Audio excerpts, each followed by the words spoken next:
जय श्री राम दोस्तों। कैसे हैं आप सब?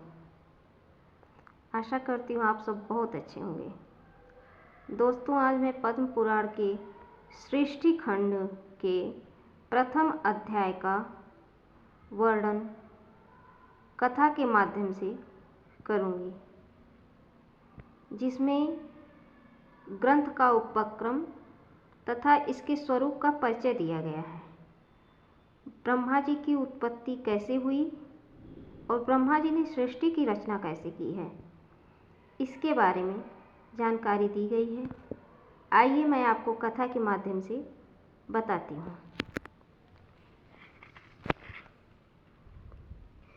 श्री व्यास जी के शिष्य परम बुद्धिमान लोमहर्षण जी ने एकांत में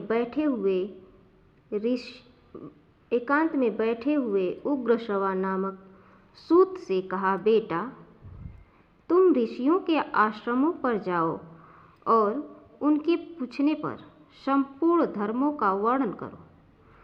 तुमने मुझसे जो संक्षेप में सुना है वह उन्हें विस्तार पूर्वक सुनाओ। मैंने महर्षि वेदव्यास जी के मुख से समस्त पुराणों का ज्ञान प्राप्त किया है और वह सब तुम्हें बता दिया है, अतः तुम मुनियों के समक्ष तुम उसका विस्तार के साथ वर्णन करो। प्रयाग में कुछ महर्षियों ने जो उत्तम कुल में उत्पन्न हुए थे, साक्षात भगवान से प्रश्न किया था। वे किसी पावन प्रदेश को जानना चाहते थे। भगवान नारायण ही सबके हितैषी हैं।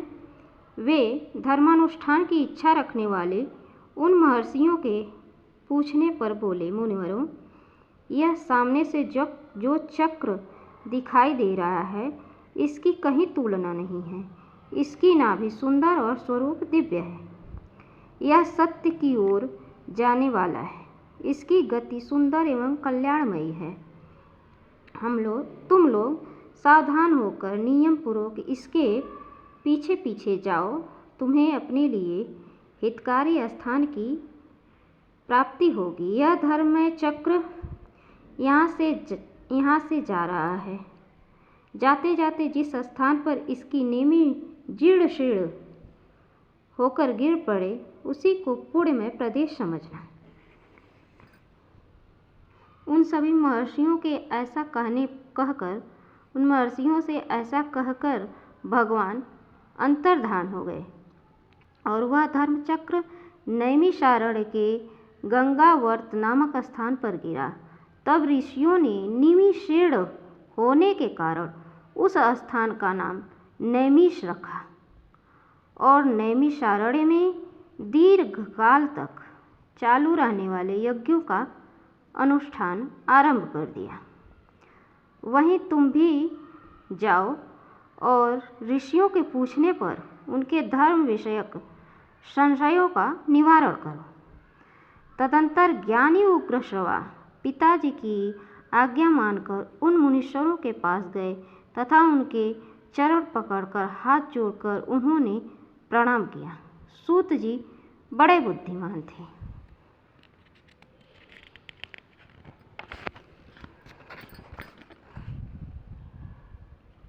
उन्होंने अपनी नम्रता और प्रणाम आदि के द्वारा महर्षियों को संतुष्ट किया। वे यज्ञ में भाग लेने वाले महर्षि भी सदस्यों सहित बहुत प्रसन्न हुए तथा सबने एकत्रित होकर सूत जी का यथा योग्य आदर सत्कार किया।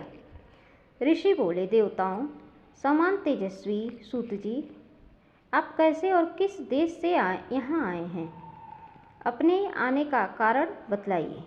सूत जी ने कहा, महर्षियों, मेरे बुद्धिमान पिता व्यास शिष्य लोमहर्षण जी ने मुझे यह आज्ञा दी है कि तुम मुनियों के पास जाकर उनकी सेवा में रहो और वे जो कुछ पूछें उन्हें बताओ। आप लोग मेरे पूज्य हैं। बताइए, मैं कौन सी कथा कहूँ? पुराण, इतिहास अथवा भिन्न भिन्न प्रकार के धर्म, जो आज्ञा दीजिए वही सुनाऊं। सूत जी का यह मधुर वचन सुनकर वे श्रेष्ठ महर्षि बहुत प्रसन्न हुए।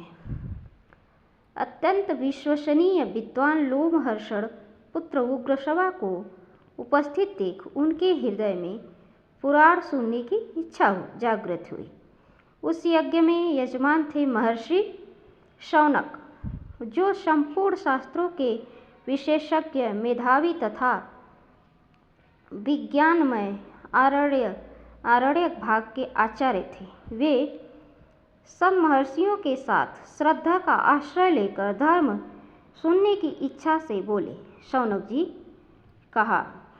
ने कहा, महाबुद्धिमान सूत जी, आपने इतिहास और पुराणों का ज्ञान प्राप्त करने के लिए ब्रह्मज्ञानियों में श्रेष्ठ भगवान व्यास जी की भली भांति आराधना की है। उनकी पुराण विषयक श्रेष्ठ बुद्धि से आपने अच्छी तरह लाभ उठाया है। महामते, यहाँ जो ये श्रेष्ठ ब्राह्मण विराजमान हैं, इनका मन पुराणों में लग रहा है। ये पुराण सुनना चाहते हैं, अतः आप इन्हें पुराण सुनाने की कृपा करें। ये सभी श्रोता जो यहाँ एकत्रित हुए हैं बहुत ही श्रेष्ठ हैं। भिन्न भिन्न गोत्रों में इनका जन्म हुआ है। ये वेदवादी ब्राह्मण अपने अपने वंश का पौराणिक वर्णन सुने। इस दीर्घकालीन यज्ञ के पूर्ण होने तक आप मुनियों को पुराण सुनाइए। महाप्राज्ञ, आप हम इन सब लोगों से पद्म पुराण की कथा कहिए। पद्म की उत्पत्ति कैसे हुई, उससे ब्रह्मा जी का आविर्भाव किस प्रकार हुआ तथा कमल से प्रकट हुए ब्रह्मा जी ने किस तरह जगत की सृष्टि की, ये सब बातें इन्हें बताइए। उनके इस प्रकार पूछने पर लोमहर्षण कुमार सूत जी ने सुंदरवाणी में सूक्ष्म अर्थ से भरा हुआ न्याययुक्त वचन कहा। महर्षियों, आप लोगों जो मुझे पुराण सुनाने की आज्ञा दी है, इससे मुझे बड़ी प्रसन्नता हुई। यह मुझ पर आपका महान अनुग्रह है।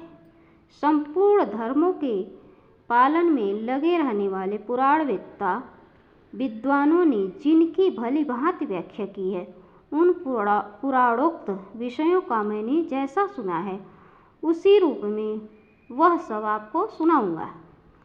सत्पुरुषों की दृष्टि में सूत जाति का सनातन धर्म यही है कि वह देवताओं, ऋषियों तथा अमित तेजस्वी राजाओं की वंश परंपरा को धारण करे, उसे याद रखे तथा इतिहास और पुराणों में जिन ब्रह्मवादी महात्माओं का वर्णन किया गया है, उनकी स्तुति करें। क्योंकि जब वेन कुमार राजा पृथु